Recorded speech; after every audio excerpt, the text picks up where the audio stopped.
Hi everyone, welcome to Play Hooky with me. My name is Roz, and in this video I thought it would be fun to make the popular finger knit blanket using chunky chenille yarn. The beauty of this blanket is you do not need any knitting or crochet experience to make it. We're simply going to be making a chain and working loops with our fingers. As always, there are timestamps below so you can jump to your point of interest. So yeah, let's go ahead and get started. For this blanket, I used the Bernat Blanket Big Chenille yarn. These come in 32-yard skeins. So for gauge, a 3x4 throw took me 5 balls, and for a 4x5, it took 6. To begin, we're going to start with a slip knot, and at this point, this is where I like to establish the length of my loops and chains. I found for my fingers about a 1.5 to 2 inches works really well. This is comfortable for my finger size.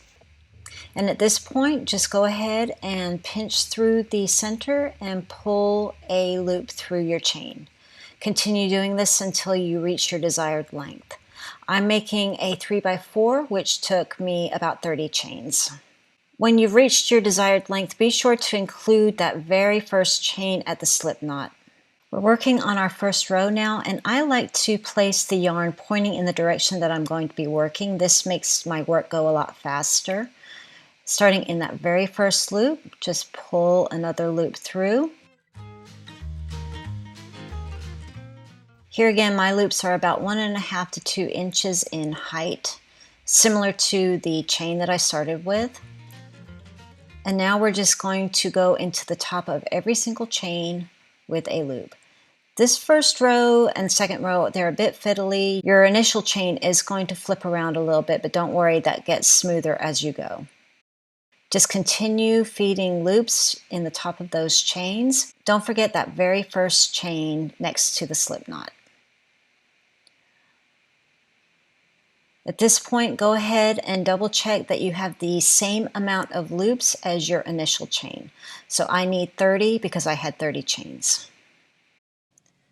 Okay, and now we're getting ready to do row 2, and again, I like to move the yarn over to the direction that I'm working. It keeps things organized and it helps me not to skip any stitches along the way. We're just going to start again in that very first loop that we finished in, feed our finger through, starting our next row.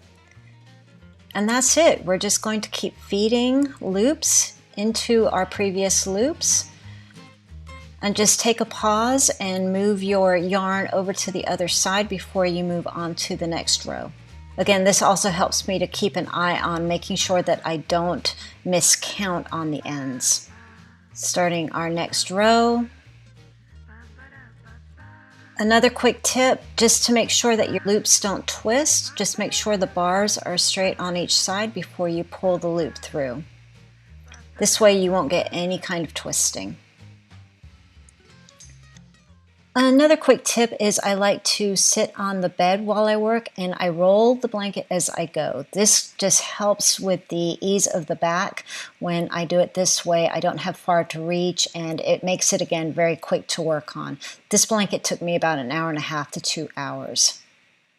Attaching another skein is really easy to do. Just take your next skein and tie it like a shoelace, making a very tight knot. Clip as close as you can. With this yarn, I found that that works quite well. It doesn't come apart on me. It really depends. Just play with it.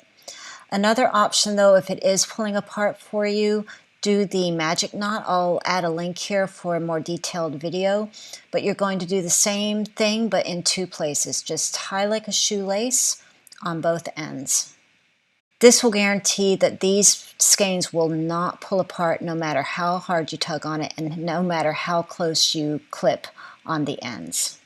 The reason I prefer the magic knot method is because it just saves a lot on the clipping of the skein. It is slightly bigger than the regular knot, so play with both and see what you like best. Finishing your blanket is very easy to do. Make sure that you have 2 to 3 lengths of yarn left over. This is because you're going to be making your final loops slightly bigger than the loops for the rest of your blanket.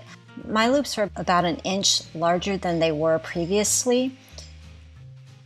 We're doing this because we're going to be feeding them into each other to make a final chain to finish our blanket. And just make sure that you have a little tail left to feed through that very final chain. And now at this point, go back to the other side of your blanket and taking that very first loop, thread the second loop into that first loop and continue this process all the way along. Just thread through all the way across and you'll see that it makes a lovely chain effect.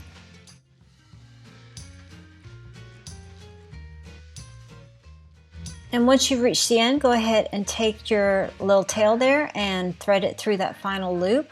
You can weave it into the side if it's long enough, or you can, for added assurance, go ahead and attach with a needle and thread. I like to use white. It is easily camouflaged within the fibers of the chenille. No one will even see it or notice it.